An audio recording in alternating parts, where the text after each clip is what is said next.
अस्सलाम वालेकुम बेटा। हमने लास्ट चैप्टर में कुछ स्टेटमेंट्स डिस्कस की थी GW बेसिक की। आज हम लोग ऑपरेटर्स पढ़ेंगे। GW बेसिक में जो आपके स्टेटमेंट्स होती हैं उनके ऊपर कौन कौन से ऑपरेशंस परफॉर्म हो सकते हैं। तो ऑपरेशंस पढ़ने से पहले लाजमी है कि हम लोग ऑपरेटर्स को डिस्कस करें, क्योंकि वही ऑपरेशंस परफॉर्म करते हैं। जो ऑपरेटर्स लगे होते हैं वही ऑपरेशन परफॉर्म करते हैं। तो ऑपरेटर्स को डिस्कस करना, ऑपरेटर्स को समझना ज़रूरी है किसी एक्सप्रेशन को पढ़ने से पहले, क्योंकि आपके स्टेटमेंट्स के अंदर काफ़ी सारी एक्सप्रेशंस आ जाती हैं। तो एक्सप्रेशंस को पढ़ने से पहले, उनको डिस्कस करने से पहले हम लोग ऑपरेटर्स डिस्कस करेंगे कि ऑपरेटर्स क्या होते हैं। तो आज हमारा टॉपिक ही ये है कि ऑपरेटर्स यूज्ड इन बेसिक, यानी GW बेसिक जो हम स्टार्ट की हुई है उसके अंदर कौन कौन से ऑपरेटर्स जो हैं वो यूज़ होते हैं और ऑपरेटर्स होते क्या हैं। तो सबसे पहले हम लोग देखेंगे कि ऑपरेटर्स क्या होते हैं। बेटा operators are the symbols, symbol होते हैं, ठीक है। ज़हन में रख लेना है कि operators are the symbols which are used to perform certain operations on data। Data के ऊपर मुख्तलिफ किस्म के ऑपरेशंस परफॉर्म करने के लिए हम लोग ऑपरेटर्स यूज करते हैं, ठीक है जी, ऑपरेशंस परफॉर्म करने के लिए। अब ये ऑपरेटर्स कौन कौन से होते हैं बेटा? अरिथमेटिक ऑपरेटर्स होते हैं, रिलेशनल ऑपरेटर्स होते हैं, लॉजिकल ऑपरेटर्स होते हैं और असाइनमेंट ऑपरेटर होता है। ये चार तरह के ऑपरेटर्स जो हैं आपके डाटा के ऊपर ऑपरेशन परफॉर्म करने के लिए यूज होते हैं GW बेसिक में। अरिथमेटिक ऑपरेटर्स, आपको पता है कि बेसिक ऑपरेशंस जो हैं अरिथमेटिक के वो 4 होते हैं, जिसमें आपकी एडिशन होती है, सब्ट्रैक्शन होती है, मल्टीप्लिकेशन होती है और डिवीजन होती है। ये जो 4 ऑपरेशंस होते हैं ये बेसिक अरिथमेटिक ऑपरेशंस होते हैं, इनको आप बोलते हैं बेसिक अरिथमेटिक ऑपरेशंस। उनके अलावा और भी डिफरेंट अरिथमेटिक ऑपरेशंस होते हैं। रिलेशनल ऑपरेटर्स होते हैं जो कंपैरिजन परफॉर्म करते हैं, लॉजिकल ऑपरेटर्स होते हैं डिफरेंट, ठीक है, और असाइनमेंट ऑपरेटर्स होते हैं। तो आज ये जो 4 ऑपरेटर्स मैंने आपको नेम्स बताए हैं अभी, अरिथमेटिक, रिलेशनल, लॉजिकल और असाइनमेंट। तो सबसे पहले इसमें हम लोग अरिथमेटिक ऑपरेटर्स को डिस्कस करेंगे कि arithmetic operators are used to perform arithmetic operations. कौन से ऑपरेशंस परफॉर्म करते हैं बेटा? Arithmetic operations on values.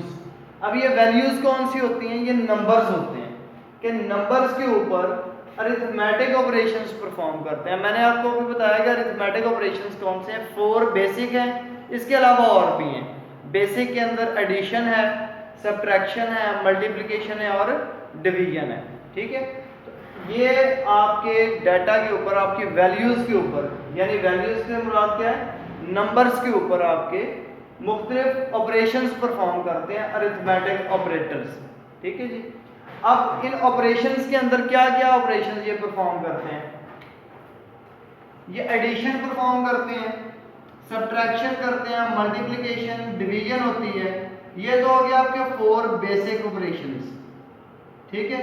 इसके अलावा एक्सपोनेंटेशन होता है, मॉडुलस होता है, निगेशन होता है और इंटीग्रल डिवीजन होती है। ये आपके 4 बेसिक अरिथमेटिक ऑपरेशंस के अलावा ये 5 ऑपरेशंस और भी परफॉर्म होते हैं, किस पे? नंबर्स के ऊपर। अब इसमें हम लोग डिस्कस किए, अभी ऑपरेशंस हमने पढ़े कौन कौन से हैं। इसका सिंबल हम देखेंगे। एडिशन के लिए प्लस का साइन, सब्ट्रैक्शन के लिए माइनस का साइन यूज होता है आपके कंप्यूटर में, और मल्टीप्लिकेशन के लिए एस्टेरिक का साइन यूज हो रहा होता है। ये आपका स्लैश है डिवीजन के लिए, ठीक है जी। ये कैरेट का साइन, इसको कैरेट भी बोलते हैं। एक्सपोनेंटेशन के लिए, मॉड के लिए कीवर्ड यूज होता है MOD, मॉड, मॉडुलस ऑपरेटर होता है ये। निगेशन होती है कि नेगेटिव हम किसी चीज को शो करवाना हो, और इंटीग्रल डिवीजन होती है, ठीक है जी। एडिशन के लिए आप a plus B algebraic expression में जब लिखते हैं तो a plus B simple expression write करते हैं। a minus B, a multiplied by b या मल्टीप्लिकेशन का साइन जब आपने सिंपल मैथमेटिक्स में अलजेब्रा की एक्सप्रेशन लिखनी होती है तो आप ये मल्टीप्लिकेशन यूज करते हैं या डॉट भी आप यूज कर लेते हैं। उसके बाद डिवीजन को आप ऐसे भी साइन दे देते हैं और डिवीजन के लिए ये वाला साइन भी यूज कर लेते हैं। ठीक है जी। और उसके बाद आपका जो है आपने जब देना है एक्सपोनेंटेशन। एक्सपोनेंटेशन में क्या करना है बेटा कि पावर कैलकुलेट करनी होती है। पावर जो किसी चीज की कैलकुलेट करनी होती है। फॉर एग्जांपल हम लोग कहते हैं 2 रेज़ टू पावर 2, ठीक है, या हम लोग कहते हैं 5 रेज़ टू पावर 3। तो ये आपका एक्सपोनेंटेशन जो ऑपरेटर है ये फाइंड करता है पावर किसी चीज की, जो आपने वैल्यू उसकी जो पावर फाइंड करनी होती है तो ये एक्सपोनेंटेशन से कर देते हैं। तो हम ये रेज़ टू पावर उसकी हम लोग इसको पढ़ते कैसे हैं 5 रेज़ टू पावर 3 या 5 की पावर 3। ठीक हो गया जी। उसके बाद मॉडुलस ऑपरेटर है। मॉडुलस ऑपरेटर क्या करता है बेटा, इसने रिमाइंडर देना होता है। Mod operator gives remainder after division. Division के बाद जो रिमाइंडर देते हैं वो मॉडुलस ऑपरेटर है। फॉर एग्जांपल हम लोग ये कर रहे हैं 2 और 3 की डिवीजन कर रहे हैं तो 2 1 are 2 और पीछे 1 बच गया तो ये काम है, ये आपका रिमाइंडर आ गया। मॉडुलस ऑपरेटर का ये काम है कि इसने ये रिमाइंडर को आपको रिटर्न करनी होती है वैल्यू रिमाइंडर की। ठीक है जी। उसके बाद बेटा निगेशन है, इसके लिए भी माइनस साइन यूज होता है तो हम ये माइनस है, ठीक है फॉर एग्जांपल। और इंटीग्रल डिवीजन के लिए हम लोग बैक स्लैश यूज कर लेते हैं। अब बेसिक के अंदर ये एक्सप्रेशंस कैसे लिखी जाती हैं, a प्लस बी एडिशन के लिए, सब्ट्रैक्शन के लिए a माइनस बी, मल्टीप्लिकेशन के लिए a एस्टेरिक b। इसको हम लोग एस्टेरिक प्रोनाउंस करते हैं, ये एस्टेरिक का सिंबल है। फॉरवर्ड स्लैश यूज करते हैं हम लोग डिवीजन के लिए और एक्सपोनेंटेशन के लिए हम लोग कैरेट का सिंबल यूज करते हैं। मॉडुलस के लिए कीवर्ड यूज करते हैं मॉड, निगेशन के लिए नेगेटिव का साइन यूज करते हैं और आपकी जो इंटीग्रल डिवीजन है उसके लिए बैक स्लैश का साइन यूज करते हैं। तो ये आपके अरिथमेटिक ऑपरेशंस हैं जो आप वैल्यूज के ऊपर परफॉर्म करते हैं जीडब्ल्यू बेसिक के अंदर। तो अरिथमेटिक ऑपरेशंस ने क्या करना होता है कि ये आपके अरिथमेटिक ऑपरेशंस परफॉर्म करेंगे किस पे, वैल्यूज पे। और ये वैल्यूज कौन सी होंगी, नंबर्स होंगे, डिफरेंट नंबर्स। ठीक है, डिफरेंट नंबर्स पे या वेरिएबल्स के ऊपर जिनके अंदर कोई वैल्यू स्टोर होती है, जिनके अंदर कोई नंबर स्टोर होता है, उन पे ये आपके अरिथमेटिक ऑपरेशंस, ये तकरीबन आपके 9 ऑपरेशंस हैं जीडब्ल्यू बेसिक के अंदर जो ये आपके अरिथमेटिक ऑपरेटर्स परफॉर्म करते हैं। ठीक है बेटा जी। अगला बेटा हमारा जो ऑपरेटर है वो रिलेशनल ऑपरेटर। तो रिलेशनल ऑपरेटर आपका जिस तरह इसका नेम है रिलेशन, ताल्लुक, या हम लोग इसको कहते हैं कि ये कंपैरिजन परफॉर्म करता है। कंपैरिजन, कंपेयर करता है, एक के साथ दूसरे का कंपैरिजन परफॉर्म करता है। तो relational operators are used to compare two values. ये दो वैल्यूज को कंपेयर करता है। रिलेशनल ऑपरेटर क्या करते हैं, ये दो वैल्यूज को कंपेयर करते हैं। ठीक है जी। These operators always evaluate to true और फॉल्स। इनकी जो रिजल्ट होता है वो या तो ट्रू की फॉर्म में आता है या फॉल्स की फॉर्म में आता है। ठीक है जी। कि या तो इनका रिजल्ट ये इवैल्यूएट करते हैं, इवैल्यूएट्स टू ट्रू और दे इवैल्यूएट्स टू फॉल्स। या तो ट्रू होता है या फॉल्स होगा इनका रिजल्ट। तो रिलेशनल ऑपरेटर्स ने क्या करना होता है, टू डाटा आइटम्स को, टू वैल्यूज को कंपेयर करना होता है और कंपेयर करने के बाद या तो बताना होता है कि ये आपके ट्रू है वैल्यू, जो रिजल्ट आया ये ट्रू है इस एक्सप्रेशन का, या ये फॉल्स है। तो अगर ट्रू आएगा उस केस में ये 1 वैल्यू रिटर्न करेगा और अगर फॉल्स आएगा उस केस में ये 0 करेगा। ठीक है जी। या 0 करेगा या नॉन 0 करेगा। ट्रू तो 1 यानी नॉन जीरो होगा, फॉल्स होगा तो ये 0 करेगा। ठीक है बेटे, अभी हम देखते हैं इसका ऑपरेशंस कौन कौन से, ये रिलेशनल ऑपरेटर्स कौन कौन से ऑपरेशंस परफॉर्म करता है। तो सबसे पहले इक्वल टू ऑपरेशन है, इसका सिंबल में इक्वल टू ही आता है और इसकी एक्सप्रेशन लिखी जाती है ये a इज इक्वल टू सी। ठीक है जी।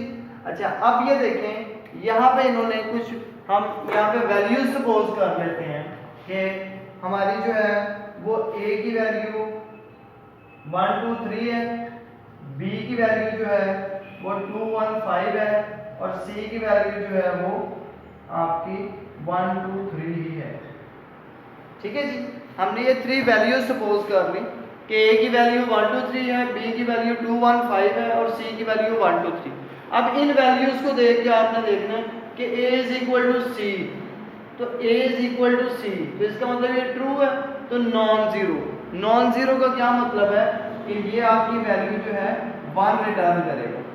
ठीक है जी।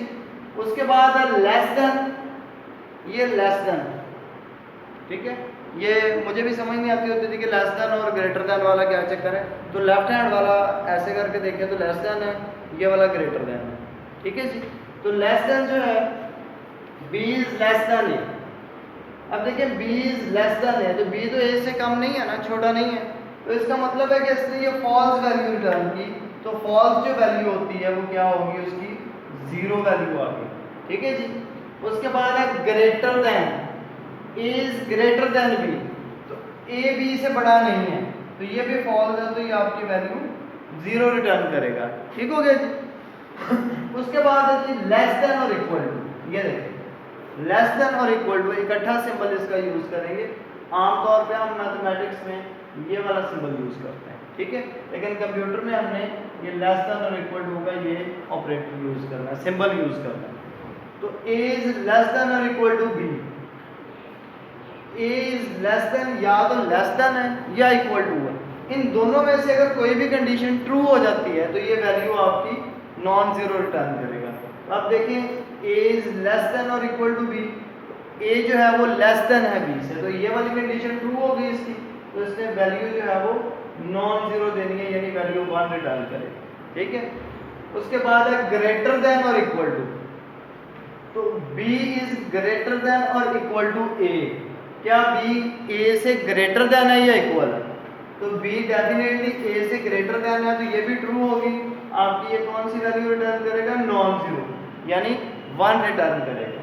और उसके बाद है बेटा नॉट इक्वल टू। अब देखिए ये दोनों जो सिंबल्स हैं हमने साथ मिला दिए हैं, ऐसे करके दोनों लिखने हैं हमने।